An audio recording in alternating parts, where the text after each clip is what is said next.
Welcome guys, आप लोगों का एक बार फिर से हमारे इस online Ameer course by MD Rajid Alam YouTube channel पर बहुत बहुत स्वागत है। आज का वीडियो बहुत ही महत्वपूर्ण होने वाला है, क्योंकि आज के इस वीडियो में हम जो है आप लोगों को बताने जा रहे हैं कुछ दस्तावेज़ के बारे में, जो कि आप लोगों को जानना बहुत ही ज़रूरी है। यदि आप इन दस्तावेज़ों को बारीकी के साथ समझ जाते हैं तो आपको नापी करने में या फिर कोई भी दस्तावेज़ देखने में कोई भी परेशानी नहीं होगा। तो इस वीडियो पर शुरू से लेकर के अंत तक बने रहिए। यदि आप हमारे इस YouTube चैनल पर पहली बार वीडियो देख रहे हैं तो कृपया करके हमारे इस YouTube चैनल को सब्सक्राइब करके बेल के आइकन को दबा करके अपने दोस्तों में अधिक से अधिक शेयर करें। तो चलिए बिना देरी किए हुए वीडियो को हम लोग शुरू कर लेते हैं। सबसे पहले आज के इस वीडियो में हम बात करेंगे खाता के बारे में।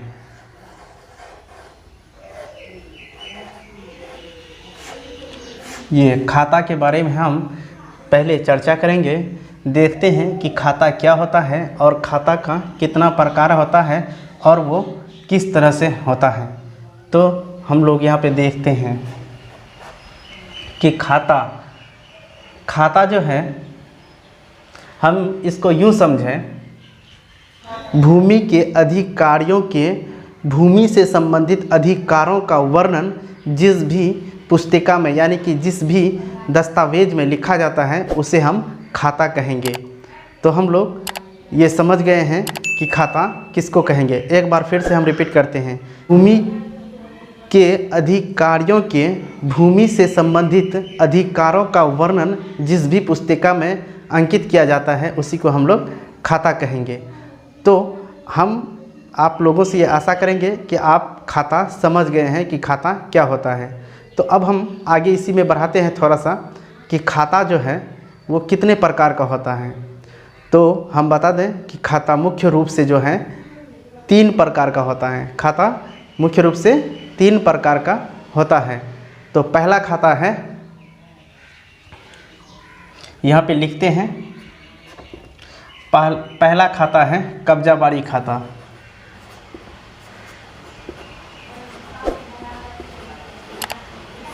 कब्जाबारी खाता या फिर इसी को कहते हैं एकल खाता। एकल खाता देखिए ये ही है, यानी कि खाता के बारे में तो हम लोग समझ गए खाता क्या होता है। अब हम लोग इस पे आए हैं कि खाता का कितना प्रकार होता है। तो हमने बताया कि खाता का 3 प्रकार होता है और उसमें से पहला था, यानी कि पहला है कब्जाबारी खाता। चलिए इसके विषय में हम लोग थोड़ा जान लेते हैं कि ये क्या होता है।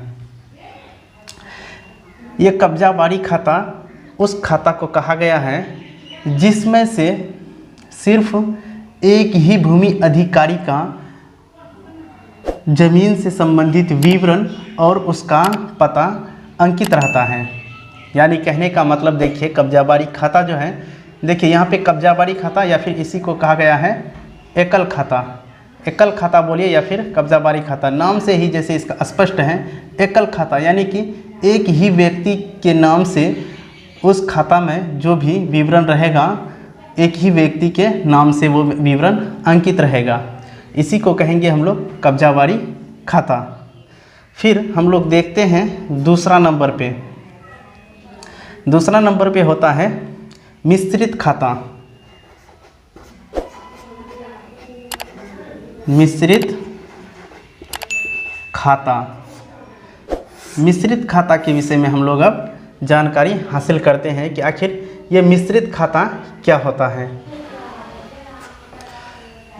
मिश्रित खाता वैसा खाता है जिसमें से विभिन्न भू अधिकारियों का नाम एवं उसके ज़मीन से संबंधित विवरण लिखा जाता है, लेकिन इसमें एक कंडीशन है कि उन सभी अधिकारियों का जो है पिता का नाम एवं पता दोनों एक रहेगा, ना कि अनेक। इसको एक बार और देख लेते हैं, अच्छा से समझ में आ जाएगा। मिश्रित खाता जो है इसमें एक से अधिक भूमि अधिकारियों के ज़मीनों का वर्णन अंकित किया जाता है। साथ में जो है इन भू अधिकारियों का पिता यानी कि पिता एवं जो है एड्रेस यानी जिसको कहते हैं पता, दोनों एक ही रहेगा। मान लीजिए कि इसमें 4 भाई है, चारों भाई का नाम दर्ज कर दिया है, और लेकिन इसमें देखिए कंडीशन ये है कि चारों भाई का पिता एक ही है, तो ऐसी परिस्थिति में इसको मिश्रित खाता के अंतर्गत रखा गया है। फिर अगला हम लोग देखते हैं संयुक्त खाता, तीसरा नंबर पे संयुक्त खाता। हम लोग इसमें क्या देखेंगे कि संयुक्त खाता में कौन कौन से लोग आएंगे। संयुक्त खाता को ही हम लोग इजमाल खाता कहते हैं। संयुक्त खाता का ही दूसरा नाम क्या है? इजमाल खाता। तो हम इसमें देखते हैं क्या है इजमाल खाता, यानी कि वह खाता है जिसमें से एक से अधिक भूमि अधिकारियों का नाम दर्ज रहता है और उसके ज़मीन से संबंधित जानकारी भी दर्ज रहता है, और उन सभी अधिकारियों के पिता एवं एड्रेस यानी कि पता दोनों किसी से मेल नहीं खाएगा, सबका अलग अलग रहेगा। उसी को हम लोग कहते हैं संयुक्त खाता या फिर उसको इजमाल खाता कहेंगे।